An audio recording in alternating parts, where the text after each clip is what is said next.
Boom. Anton Stetner podcast number 46. It's January 16th, 2024. 2 weeks into the new year. Here we go. And we've got some interesting things going on.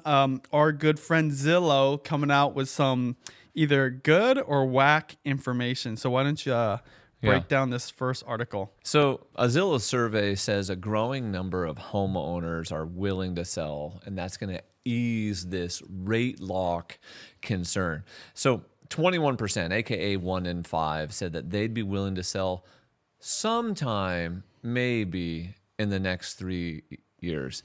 And of course, all of a sudden, Zillow comes out, they publish this data. And you have to kind of go and just put the brakes on everything. Where do they make money? They make money selling leads. Okay, what do they want? They want to sell more homes. They want more transactions to come through. Let's talk about what we're seeing in the real world. One, the Fed broke housing. We know this happened. Interest rates were too low for too long. So we've got people who have 3% mortgages, 2.75, 4% mortgages, who you say, hey, trade in on a 6.5, a 7, or a 6, and buy a new one. They go, no, my payment would, double, jump significantly. So what that's doing is that's creating this lock-in effect.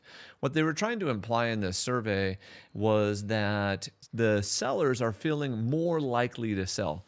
I don't believe that. I think it's going to take rates coming way back into the 5s, maybe the 4s, before we unlock that additional inventory. Personally, with the sellers that we're talking here in the Seattle Metro, what we're seeing with them is they're not going to trade that 3% in for a 6.5 because the jump in payment is too big. What we're actually seeing more of is, 1, I'm not selling and I'm staying, or 2, I'm just going to keep it as a rental. Because what happens is, the consumer doesn't respond to a positive emotion. The consumer responds to a negative emotion. So these home sellers, when they have a rate that's 3%, and they go and look at a new mortgage and it's 6.5, they experience massive fear of loss. Like they're actually losing money today out of their pocket, like somebody's stealing something from them. So they can't emotionally bridge that gap between the 3% and the 6.5, even if they can afford it. So what they say is, oh, I'll stay, or oh, I'll just keep this property and keep it as a rental. So this supply that I think people are hoping from, and they're hoping this rate lock will unthaw, is not coming yet. Not until interest rates get much lower. That was kind of all of my points on that. I have a question. So, on the note of Zillow trying to basically influence or motivate people to potentially list their homes and sell through this article, another thing that you didn't mention that I know as a homeowner, if I'm going to upgrade or move somewhere, another reason why I wouldn't sell my current property and not only keep it, but maybe keep it way longer than I normally would, is because not only am I potentially losing that really cheap interest rate, and cheap money is something you don't want to lose, but the fees at these new home prices get astronomical. So agent fees, the selling fees. I mean, you probably know better. Don't those almost become numbers that people are starting to consider when selling or maybe not selling, that also influence it, even more so than a decade ago, because of what home prices are at? And can you kind of go through that if you had discussions? Because I'm curious, as someone that hasn't sold my house in a long time, what other sellers are saying to you in regards to those fees. Well, it's coming up extremely regularly because, for conversation's sake, let's say they bought their home a decade ago, and they paid $300,000 for it, and today it's worth $900,000, and they go, oh, I'm going to sell my $900,000 home, and I'm going to go to 1.5. Well, the differences in these mortgages, one, is so significant that their payment shoots up. It causes the payment shock. So there's our immediate fear of loss. But then they go to exactly what you're talking about. Well, how much is it going to cost me to sell this property? Well, it's going to cost you a big bag of money. It's expensive to buy and sell real estate. You literally don't want to transact real estate often unless you have a economically viable reason to do it or a life event. So as an investor, we don't just buy and sell because it's too expensive. But what happens is that traditional homeowner, they go, oh my goodness, this is going to cost me 8%, 9% in fees total to sell something. As they see that number, their brain still remembers, when them as the young couple bought the house and they could barely afford it, and they go, wait a second, I paid 300 grand for this house. It's worth 900 grand now. And you want to charge me like 80 grand to sell it. That's like a third of what I paid for it. So this massive fear of loss, same thing kicks in. So that's keeping people trapped in these properties and not cycling up to the next one. So then they go, well, the mortgage is so low. I could rent. I'd make $1,500 a month in cash flow. It makes sense for me just to go buy another one. So they just keep it as a rental in this example that I'm going through right here. Yeah. And so to me, it seems like, say you're used to selling $1 to $10 million houses because you're wealthy, right? So whether it's 1 million in 2010 versus maybe now it's 3 or 4 million, and you're used to it. So 80 grand, 200 grand is like whatever, you're wealthy. But there's these buyers that are middle class. They're seeing these big numbers. It's scaring them. Would you say this is correct in saying there's going to be this adjustment period? So in addition to the normal factors and variables that motivate or slow down the process of buying and selling and investing in homes, there's also this weird adjustment to inflation. Bingo. And that was never a conversation back in the day. The sellers happen to wrap their mind around a whole new set of numbers. And it's kind of interesting. I would actually say the middle class seller is your easiest, with the towards the lower end being hard because they're pinching every penny. And then also the luxury seller is still generally a penny pincher. And so the people who are middle class and upper middle class seem to be kind of the easiest going, but the two ends of the spectrum are the hardest, that kind of hammer the prices the most. Because also the thing that you run into, especially, in luxury properties, quite often those people are business owners, high net worth individuals, high income earners. So they're very astute and aggressive with their money. That's how they got there. Okay. And then at the other end of the spectrum, they're forced to do that because they've got to pinch every penny in order to get there. Versus there's kind of like a happy medium between, once again, middle and kind of upper middle class, where they're like, we just want a bigger house. Yeah. No, when you say 80 grand, I'm just thinking about the average conversation with a potential seller. They're thinking 80 grand would buy me a nice truck. Yeah. Right? They're like, I'd rather keep the house, rent him, get profit, Yes. and that pay for that truck that I'm basically, obviously it's paying for services, and there's fees required to selling your home, especially through the typical traditional way. But man, that's another thing too, because people, I was just at Costco. Yep. And I had what I would call a pretty lean shopping cart. It was not very full. I didn't have my kids with me, asking me for different things. I wasn't with my wife, who might want to, bruise and kind of look down the aisles. It was just me. So I was hustling. I had to get here. That still cost me $200. Yeah. I remember a time when $100 packed your cart. It was overflowing. Yeah. And then literally it was just wow, this is kind of crazy expensive. And now a lean cart at Whole Foods, at Costco of all places. So, everything from the grocery store bill to those fees are coming into play. So let's get into the next thing, maybe the reason why inflation is a problem. The next topic, the Fed is out of their mind and why rate cuts are going to happen.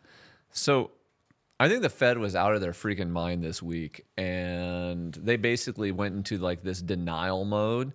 And I believe this is going to force rate cuts to happen. So let's,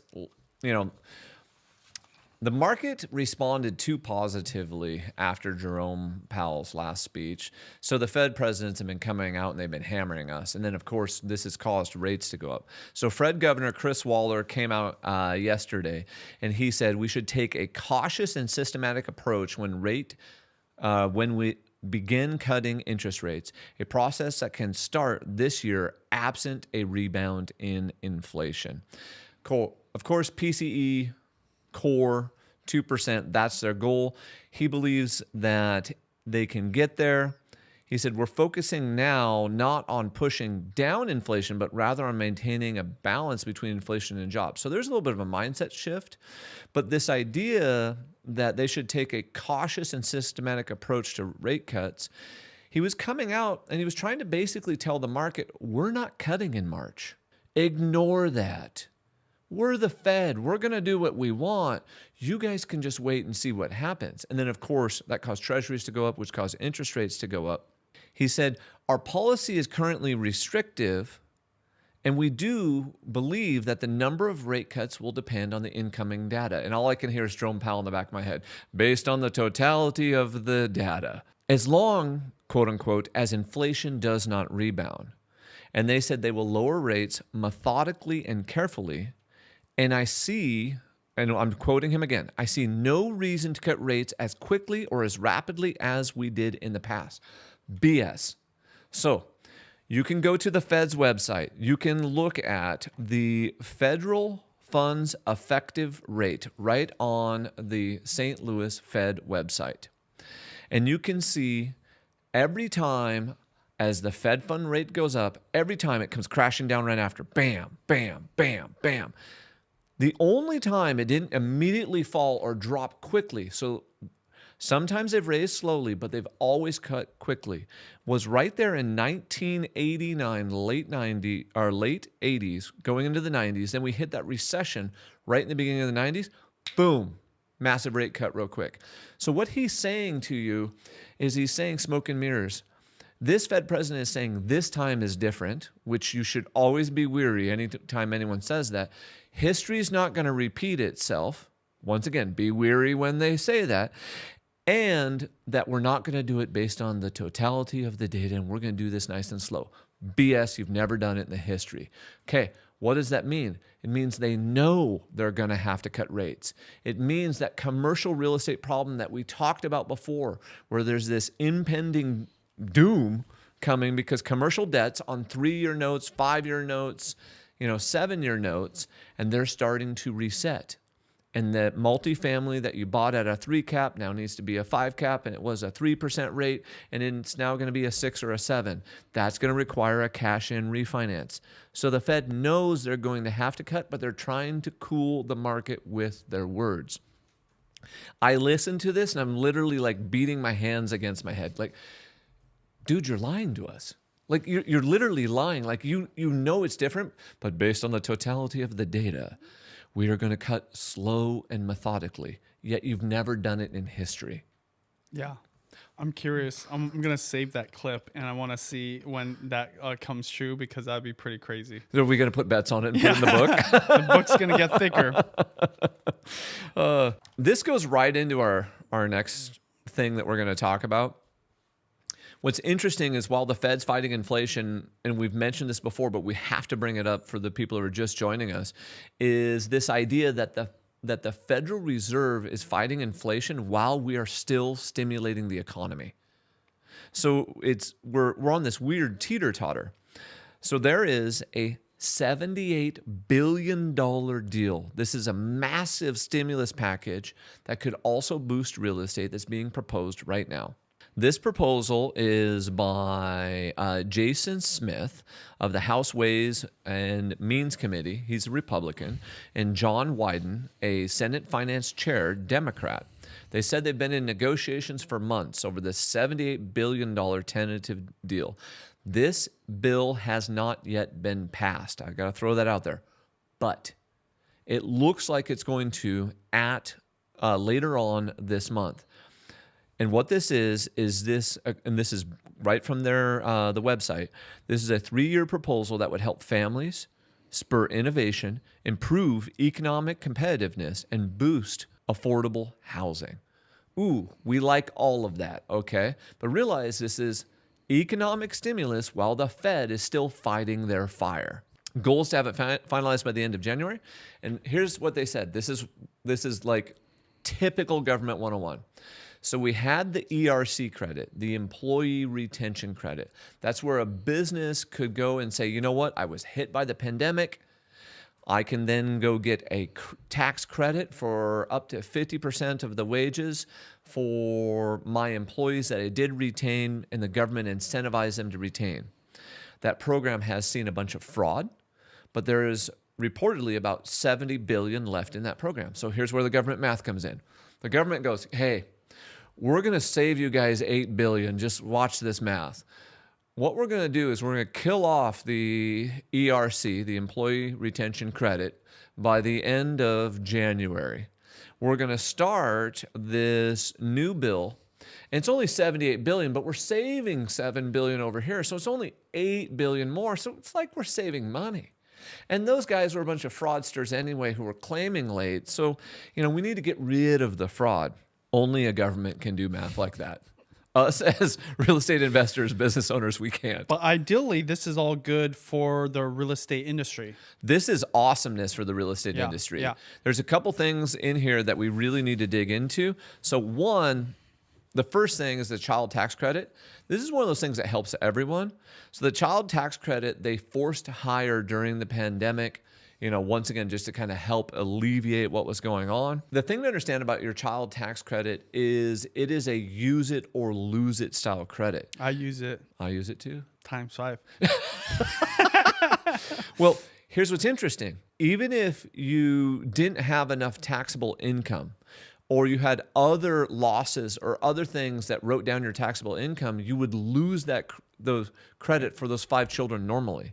What this is saying is that credit would actually roll into the next year. Really? Really? Huh. Yes. And what they're doing is they're going to raise it. So it's going to be $1,600 at the lowest income level. Then it goes to $1,800 in 2023, and they're making it retroactive. $1,900 in 2024, $2,025 in 25, with a possible inflation bump of $2,100 in 2025. This is great. This is one of those things where child tax credits help, generally speaking, all economic classes. And then they also help us to incentivize and allow people to have children, because birth rates in the United States are going down. If we're a consumer economy, we got to have a lot of people. So we have to have it through births or immigration in order to keep our economy moving. So what's that have to do with real estate, though? Well, we're getting there. Okay. Okay. I just want everyone to know that, because that's probably the biggest part of this one. What it has to do with, so other expected ones are more Taiwan tax breaks, disaster tax relief. So this is for the areas that have been hit by the hurricanes and stuff like that. Now we're starting to get into the business ones, potentially greater deductions for business interest expenses, machinery and equipment. This is one's for the small business people. So right now, if somebody Venmos you $600, you have to give them a 1099. This applies to people running their little Etsy jobs,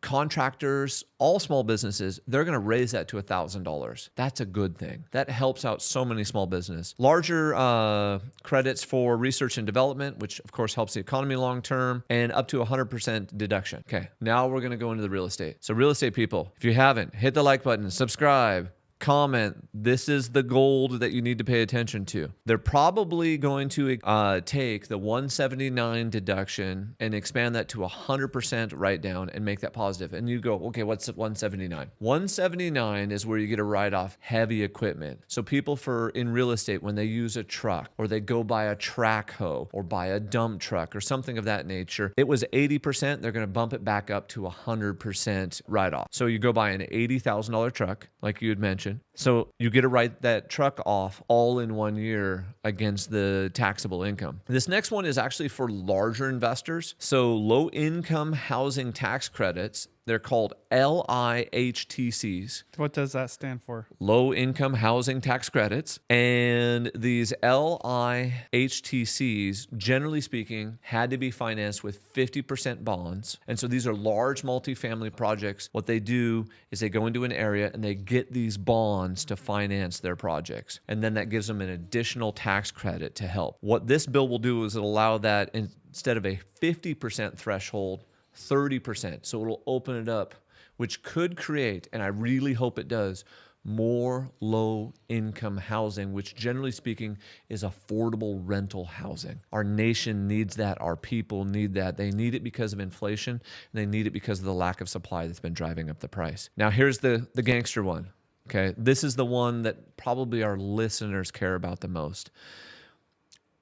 During the Trump era, What he got past was the idea that you could cost segregate a piece of real estate, and you could then take 100% bonus depreciation.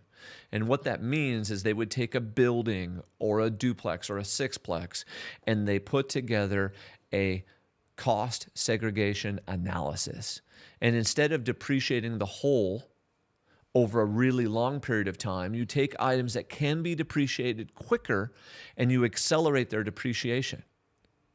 Well, what they said was those accelerated depreciation items could be written off at 100%, but that just went away.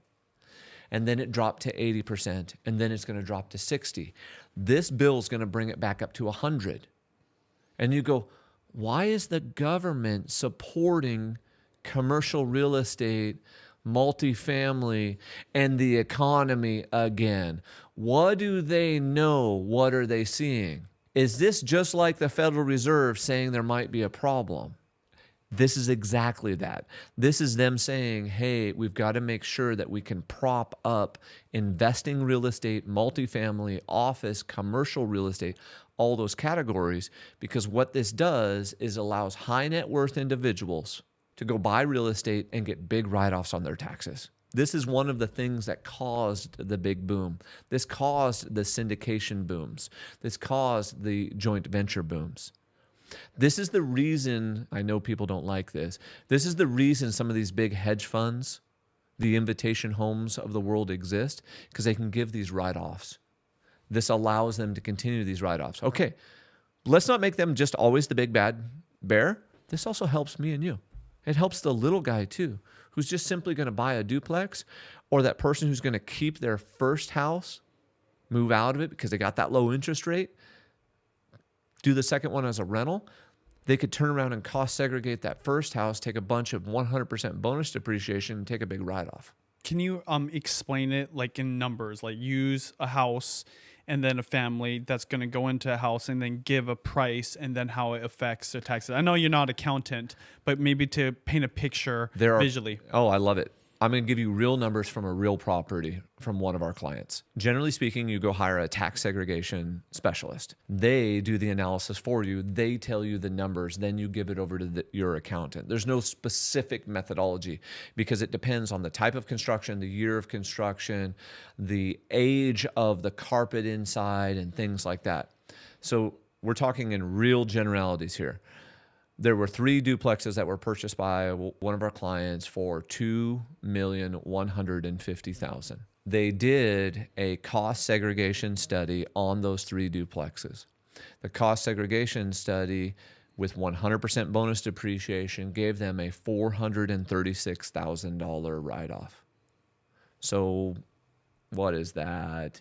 4 out of 20, so that's 20%. So you might, rough math, get a 20% write-off of the whole value. Once again, it's going to depend on the type, what was being done to it. There's so many variables, but there are specialists who can help in that. Here's the moral of the story. We can connect you with those professionals if you contact us, and we can show you how to get big write-offs, because if you need write-offs, you need things like bonus depreciation.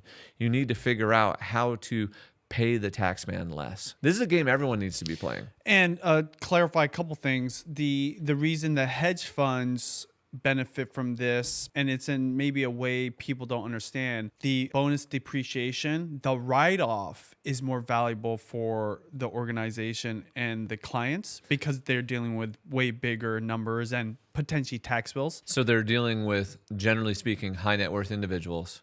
So most hedge funds will only take money from an accredited investor so that they meet a certain criteria. So as that money comes in, what's happening is that person generally needs write-offs.